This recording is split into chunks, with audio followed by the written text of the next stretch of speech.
Sħana tidlik u toħta nifs, taħċemx tiżreġ b'temperatura li tlaħaq 39 grad Celsius fl-għodwa ta' festa pubblika.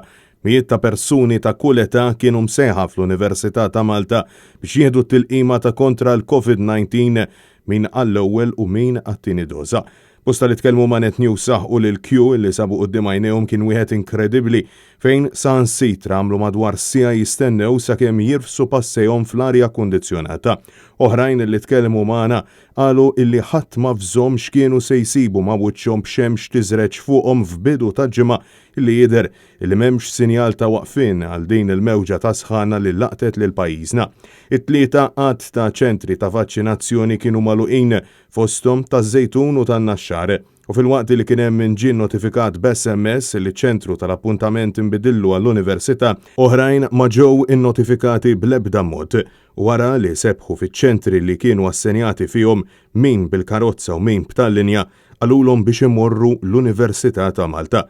Il-persuni li tkellmu ma' Net News saħqu li n-nies fil-Q ġew trattati daqs li kieku kienu bejjem fix-xemx b'nuqqas qawwi ta' distanza soċjali fil-waqt li insistew li kien imissum qar kien hemm tinda illi tilqa' mill-qilla tax-xemx sajfija.